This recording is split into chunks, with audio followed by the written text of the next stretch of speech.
السلام عليكم ورحمة الله، كيف دايرين؟ كنتمنىكم تكونوا بخير وعلى خير. مرحبا بكم معايا في فيديو جديد. واليوم غادي نهضروا على واحد السيدة اللي كيقولوا ليها سوسو ماليزيا. واحد السيدة اللي مغربية عندها جوج بنيات مزوجة ماليزي. كانت خرجت واحد الأيام بواحد الفيديو، كانت كدير غير يومياتي هي والزوج ديالها، وكانوا عايشين واحد الحياة اللي كانت ترونكيل هادئة. ودائما حنايا في انتقاد الفعال. نحاولوا أننا نوصلوا وجهة النظر والأشياء اللي كتبان لينا. ما غادي نعيروا حد، ما غادي نتهموا حد، غير هو كل إنسان يتصنت الآخر وكنحترموا الرأي الآخر. غادي نبداو مع هاد السيدة اللي قلت لكم كانت كدير يوميات هي والزوج ديالها وبنياتها. مؤخرا خرجت بان الزوج ديالها عنفها، مشات للمحكمه، مشات عند البوليس، ما وصلتش للمحكمه ولكن مشات عند البوليس دارت شكايه. ومن بعد الزوج ديالها بما انه ماليزي غادي يجيب واحد المحامي يقول ليه شوف انا غادي ندعيها بانها كدير لي التشهير. يعني هاد السيد بحالو بحال الزوج ديال ساره. كاين صحاب الحال وكاينين صحاب الحسنات اللي كيترجموا ليه، قالوا ليه مرتك راه كتعير فيك وكتقول فيك شي هضره ماشي هي هذيك. السيد جا ليها من طبيعه الحال ومن حقه، قال لها علاش كتقولي ليا. المهم كبرات بيناتهم القضيه هكا، قال لها علاش كتهضري عليا خايب وعلاش كتعيريني، وقالوا ليا والناس ترجموا ليا. بدا مضارب معاها، بغا يحيد لها التليفون، بغا يمسح لها القناه، ولكن هي بقات كتجابد معاه. ناض قالت لك خلا ضربوها. من بعد بدات كتقول هاد السيده بانها هي كانت ديجا كتعنف قبل من هاد الشيء. بدات كتخرج الناس تعاطفوا معاها، دخلوا عندها الناس اشتاركوا. كتعرفوا حنايا المغاربه القلب الحنين كيبقى فينا بنادم، بالاخص ملي كتشوف شي واحد في الغربه، وبالاخص حنا صحاب الغربه ملي كنشوفوا شي واحد مضرور في الغربه كنحسوا به اكثر وكنتعاطفوا معاه اكثر. هاد السيده هادي ملي دارت هاد الفيديوهات وراه الاغلبيه كيعرفها، بدات كتخرج وكتقول للناس انا ما كناخدش الفلوس من اليوتيوب، رغم ان الفيديوهات ديالها طالعه فيهم المشاهده. علاش ما كتاخديش؟ بنت الناس قالت لهم انا عندي مشكل في البنك، ما عنديش باش ندير حساب بنكي، راجلي ما بغاش يدير الحساب البنكي، قال لي انا ما نديرش لك فلوسك اللي فيهم الضرائب، وهذه تخلع على راسو وما بغاش. هذه انا نقدر ندوزها ليك، ولكن غنعطي الراي ديالي فيها. راجلك الا شافك اختي كتدخلي الفلوس غيقول لك بالرحب والسعاده. ما كاينش شي واحد اللي غيقول لك ما تدخليش عندي فلوس. تقدري ما تخرجيش ولكن دخلي. هذه ما نتفقش معك فيها، ولكن هذاك الراي ديالك واي حاجه قلتيها غتحاسبي عليها. المهم هاد السيده مؤخرا بدات عاوتاني كتخرج كتقول لك الزوج ديالها صافي مشى من الدار، وانا بقيت عايشه مع بنياتي، بعت واحد الخاتم باش كناكلو وكنشربو مزيان. الخاتم شحال جاب لك اختي؟ شحال كليتي وشحال شربتي به؟ يوميا كتطلعي فيديو كديري مباشر، وليتي كتضحكي مع بنياتك عادي. مره كيبان ليا، انا نهضر على نفسي، مره كيبان ليا بان عندك هذيك العين باقي فيها اثر الضرب، ومره ما كيبقاش يبان فيها، لربما كتخبيه بالمكياج باش ما يبانش، ومره اخرى كتكوني غاسله وجهك. يمكن نزيدوا الفيديوهات الثانيه اللي من بعد هذا الشيء. مؤخرا غادي نهضروا على اخر فيديو ديال عيد الميلاد ديالها. راه حطيت لكم التصويره في الاول، حاطه 4 الكيسان، وقالت بان البنت ديالها اللي صغيره هي اللي حضرت هذا الشيء. هي هبطت تشري الحلوى هي والبنت الصغيره اللي عندها ما عرفت شي 3 سنين ولا ما عرفت ولا عامين.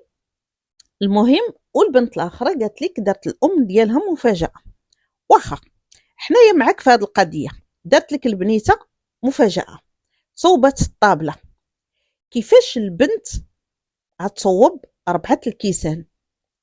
عتنوضي عتقولي لينا لا 4 الكيسان الدريه متعوضه على الاب ديالها والحنين ديال الاب. اختي البنات ديال دابا كيعرفوا كل شيء، كنتحداك ان البنيات ما يعرفوش. وكنتحداك انك ما تكونيش شارحه للبنيات.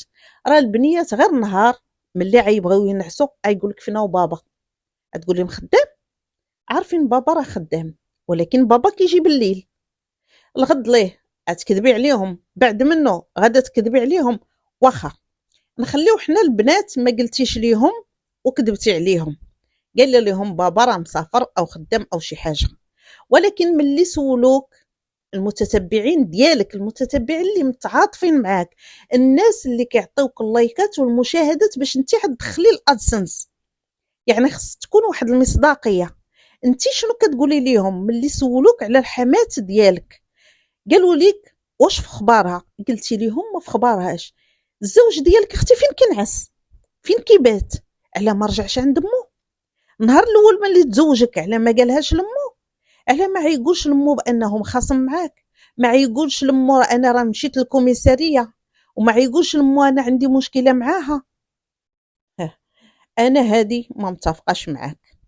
حاولي انك فعلا تبيني المصداقيه ديالك، وما تبقيش انت خارجه كتجابدي مع قناه واحده اخرى. القناه الثانيه اللي كتهضر عليك، القناه الثانيه اللي معروفه وكتهضر عليك، كتجيب دلائل، كتجيب دلائل كتواجهك بهم، كتقول لك بانك انت انسانه كتكذبي. وهاد السيده انا نحامي عليها لانها منتقده. بنتي واحد السيده اللي بان لها واحد الخطا في القناه ديالك، وانا اكيد انها الا مشات حتى عرفت بانها خاطئه غادا تعتذر، لان هي كتخرج حقائق اللي كتشوفهم وكتقول بانك ها هما الدلائل اللي كتشوف، وانا وحده منهم.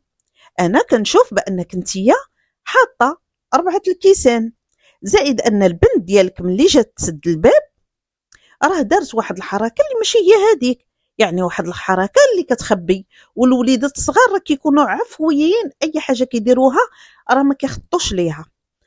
الدريه بعدا بنتك الكبيبره، اختي حاولي تحيديها، حيدي بنتك الاخرى، لانك حتى ولادك كيفاش كتبينيهم وبناتك كيفاش كتبينيها.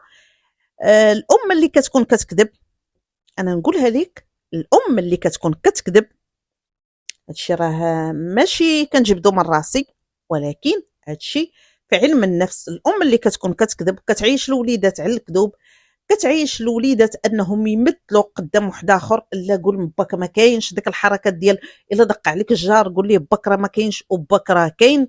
الدري كيشوف الام والاب كيديروا بحال هادشي، كيفاش كتكون الشخصيه؟ اول حاجه ما كيحترموكش، اول حاجه ما كيبقاوش يسمعوا منك. وبنتك هاد الصفات فيها، بنتك كتحيدي لها التليفون، ما كتفاعلش معاك، كت تهضري معاها ما كتسمعش منك، كتبقاي كتعاودي في الهضره وتعاوديها وهي ما كايناش هنايا.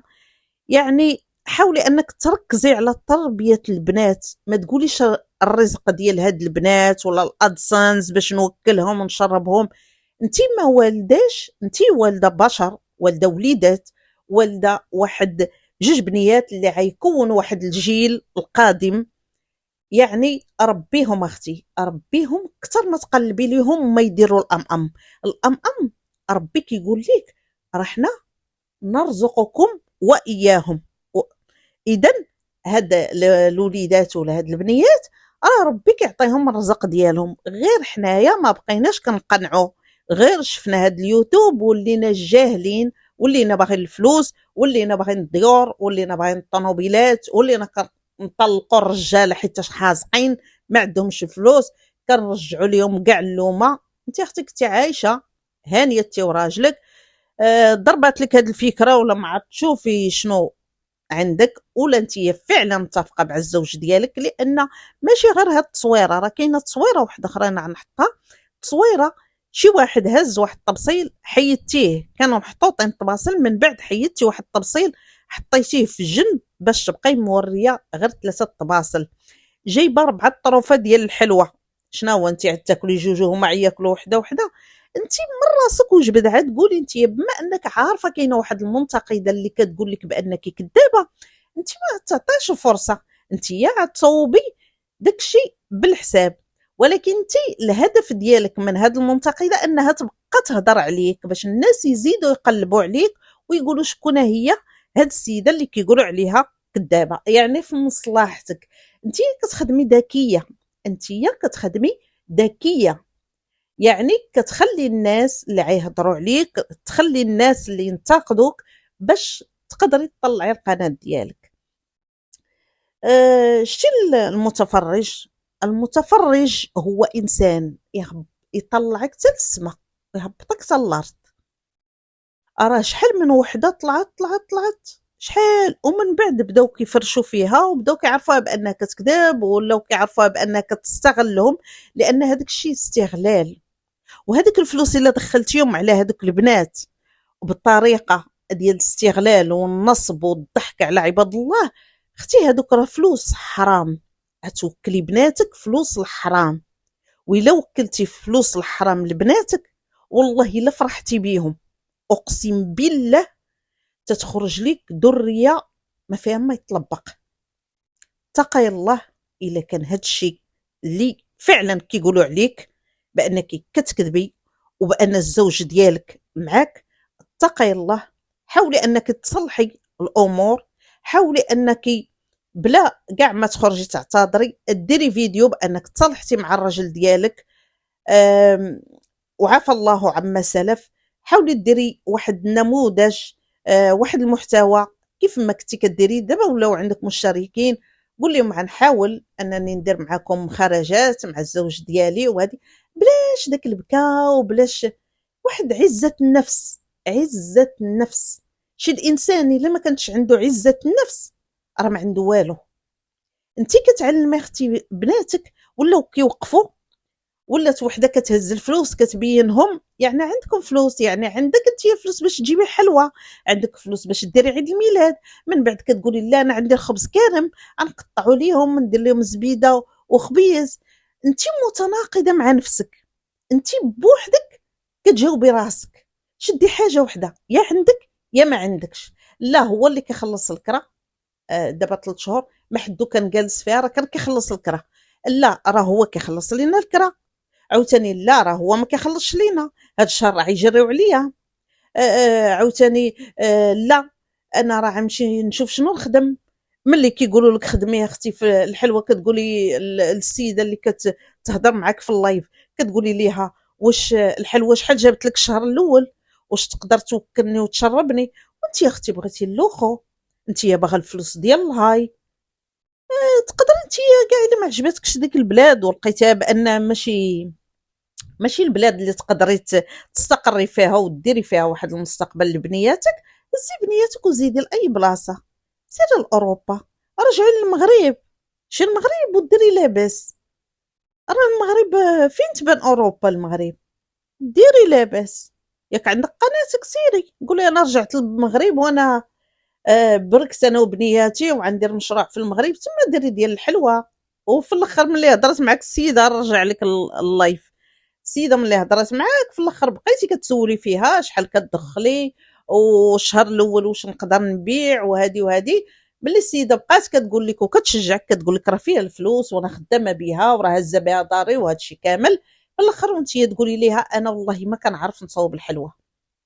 طريقه باش كتهضري، طريقه باش كتهضري اختي، ماشي طريقه ديال انا بعدا ما نتعاطفش معاك. عرفتي علاش ما تعاطفت معاك؟ حيتاش حتى الجمهور اللي كتفرج فيك حتى المشاهد كتعطيه انت العصير. انسان متعاطف معاك كيسولك على عدوزتك، كيسولك على راجلك، كيسولك كتعصبي كتوتري ملي كيجبدوا لك الراجل صافي ما تبقاش تسولوني خوتي عاونوني ودابا انا غندير مشروع. غير بوحدك شدي حاجه وحده. انا شنقول لك برافو لهاد السيده اللي كتنتقدك، انا نزيد صوتي على صوتها. علاش؟ لان كاينين اشياء اللي لاحظتهم لابد انك تخرجي تعطي مبررات عليهم بانك فعلا انت ما كاين والو من هاد الشيء. عندك واحد النهار طلعي تقولي رجع الراجل ملي ديري لاباس، وهذه انا اكيده والناس اللي كيتفرجوا فيا الله يستر عليكم ديروا عليها واحد الخط. هاد السيده قريبا غادا ترجع للزوج ديالها وغادا تقول ليه صافي حنا رجعنا، وغادا تخرج عندكم وتقول لكم على قبل بنياتي رجعت ليه، غادي نصبر وغادا نخدم وغنبدا ندير لكم خرجات وصافي. الغمقه اللي درت لكم وجمعت بها الفلوس صافي راه دازت. حتى لهنا سال الفيديو ديالنا. الله يهدي ما خلق. وحاولي انك تسمعي بان الفلوس ديال النصب والاحتيال راه فلوس حرام. السلام عليكم.